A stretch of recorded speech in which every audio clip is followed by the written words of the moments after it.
وختي په دې باندې دا نوجوانان دي مشران پکې هم راجمع شوي او د دې خبرې باره کې دا کومه بیماری چې راغلې ده دا ګپ مګنې دا یقیني ده دا کوم مرض راغلی دی دا یقیني دی دا معمولی خبره نه ده او زمونږ خلق لکه زمونږ د خلقو دماغو ته دا خبره ورکوزول دا ډېر ګران کار دی زمونږ خلق نه پوهیږي اکثر بعضې نوجوانان جذباتي نه مړوي زما په الله باندې توکل دی نو عزتمندو توکل نه ستا د علماو نه د صحابو نه انبیاء کرام علیهم الصلاة والسلام نه توکل ستا مضبوط نه دی توکل ستا کمزور دی او دا توکل نه دی دا جهالت دی اسباب په استعمالي او یقین په بچا باندې سادي په الله باندې ور حدیث مبارک دی لا عدوى نبی کریم صلی الله علیه وسلم فرمایي چې بیماری د یو نه بل ته بذات خود دا نه لګي بیماری د یو نه بل ته بذات خود دا نه لګي او یعنی په خپل په کې دا طاقت نشته دا طاقت په کې جای خو دی الله جل جلاله وي خو بعضی بیماری د یو نه بل ته هغه لګي نو دا کوم وبایي بیماری راغلی دا د الله جل جلاله د طرفنا یو امتحان هم دی او کو سوچ وکړو نو زمونږ د اعمالو نتیجه هم ده ګوره هر یو ملک دا دعوه کوي دعوه کړم وا چې زه یو سوپر پاور یم زما سره ټیکنالوژي ده زمونږ سره دا اسباب دي او بیا تاسو مخکې هم لیدله چې بعضې زنانه پلیتې هغوی را جمع شولې او دا اواز یې وکړو چې زمونږ جسم دی او زمونږ خپله مرضي ده الله جل جلاله وښودله چې جسم ستا دی مرضی به زما چلیږي دا جسم هم د الله پاک دی دا زمونږ جسم نه دی الله ارضي ته ور باندې را کړی دی الله پاک به تپوس کوي چې تاله یو سړی یو سیز درکړي او ستانه به وروسته تپوس کوي نو آیا دا ستا دی که دا د هغه دی چې الله زمانه د سترګو د غوږونو ثم لتسألن یومئذ عن النعیم دا هر نعمت باره کې الله زمانه تپوس کوي خدا زمانه شو دا خدا الله پاک شو کو چېرې دا زمانه نو زمانه به بیا الله تپوس نه کوي نو دا د الله جل جلاله دی نو بهرحال چې هر څه دي راغلي دي را باندې نو اوس د دې باره کې اول ناول دا زنانو تم دا وایم تاسو نارینو ته ټولو ته چې اول ناول هر یو سړی توبه وباسي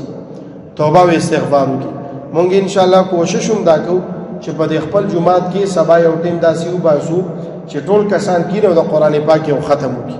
هغې نه بعد بیا اجتماعي دعا وشي او توبه او استغفار وشي زنانو له هم پکار دی چې په خپل کورونو کې پاغي کې سو کې ختمونه وکړي د عمر رضی الله تعالی عنه په دور کې غالبا په مصر کې داسې یو بیماری راغلی و یو مرض راغی نو عمر رضی الله تعالی عنه ټول ته فرمایل چې توبه تایب شي دویمه خبره ورته دا وکړه چې تاسو روجي ونیسئ نو ټول درې ورځې روجي نیولې درې ورځې روجي ونیولې د روجو برکت دا چې هغه بیماری الله جل جلاله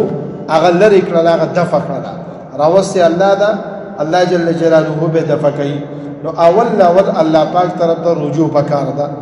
دویم نمبر باندې جمعه ته زیات را تک پکار دی چې زمونږه په منځونو کې کمی را نشي هر یو سړی دې کوشش کوي د خلکو خلو ته مګوره چې یاره دا پلانې به وي چې دې ول جمعه ته ځي نه دا خو د الله کور دی د الله د در نه علاوه بل چېرته لاړ شو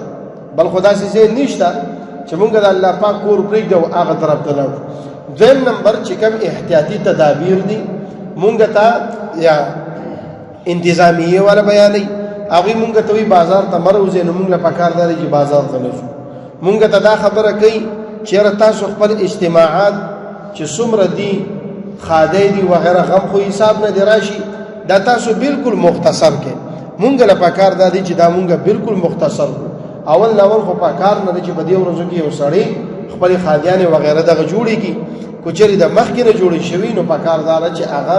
بالکل مختصر کړي بل عزتمندو فضول بازار ته د تګ را تګ د هغې نه ځان وساتو بل دا د په دې اډه کې هم د ناستې کوشش مونږ نه کوو په دې اډه کې د ناستې کوشش مونږ نه کوو دا داسې وبایي مرض دی چې دا د یو نه بل ته لګي نو بیا پې دا ټول کلي تباه کېږي کو چېرې دا یو مسله یاد وساتئ یو سړي احتیاط یې ونه کو او ځکه دا احتیاط مونږ ته شریعت ښوولی دی چې کم احتیاط د شریعت خلاف دی نو په هغې مونږ چېرته هم عمل نه کوو لکه څنګه عمل نه کوو اوس مونږ ته دوی وایي چې تاسو جوماتونو ته مه ځئ نو موږ په دې خبره عمل نکو. ولی نکو؟ پیغمبر علیه السلام فرمایي چې کله یو کلی ته یو علاقې ته الله د عذاب لګلو اراده او فرمایي او په جمعات کې د جمعات آبادون کې خلق ناس دي مسلمانان د مونږ کې تلاوت کې ذکر کوي الله جل جلاله هغه عذاب واپس لري دفع کی ختمي کی. نو علاج یې څه دی چې کله ته د الله پاک په کور کې دا عذاب الله دفع کوي ختمي به چې کله ته د الله په کور کې نه نو بیا به الله جل جلاله دا عذاب دارا لېږي چې کو چرتا جمعات خالی کو نو ته دا وګڼه چې ما د الله عذاب نه دعوت ورکړه.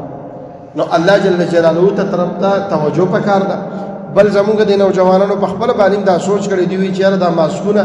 دا د خلکو لور کو او هر یو سړی کوشش دا کوي چې لاس یینځه په صابون باندې. ګوره دا سنت طریقې د روټه خوري لاس وینځه روټه دی وخوړل لاسونه غونډي په صابون باندې لاس وینځه او د ټولو نه بهترین سیز ان شاء الله د الله د ذات امید ساتم چې د دې مرض نه مم الله وساتي د مسواک اهتمام مسواک مپري. ما دې مرګرو ته وی مسواک خیراتی مو ورکوي پیسې د سړی نه اخلي ورې کې ولا کو دسم ورکو به به ایس قدر قیمت پاتې نشي. ما دوی چې دغه سی ورکو مې دغه داسې مو ورکوي ایس قدر قیمت به پاتې نشي په پیسو ورکې چې څومره خرچه پر راغلي د خپل جوړ کړی نو هغه پیسې په وخت نه هغه ولا ورکې چې هغه استعمال ماس کوم ضروري نه دا ضروري نه دا صادر اشته کنه بلې صادر باندې خپل پوزه پټه رومال در سره شته دی په رومال باندې خپل پوزه پټه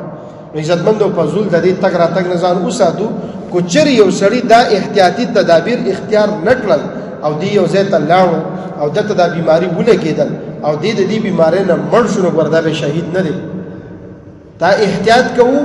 او تا ته به دا بیماری راغله تا باندې مرګ راغی نو دا شهادت دی. او کو چری یو سړی احتیاط اونکو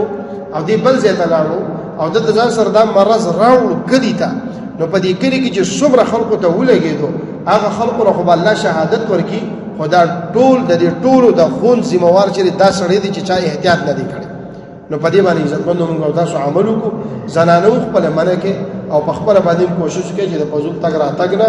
دا غینا موږ اجتناب وکړو. الله پاک دې زموږ حفاظت وکړي. آمین. الحمدلله رب العالمین والعاقبة للمتقين والصلاة والسلام على رسوله محمد وعلى آله وصحبه أجمعين. یا الله زمونږ صغیره کبیره ټول ګناهونه معاف کړي. یا الله زمونږ د حاضر مجمع د اوریدونکو د زنانو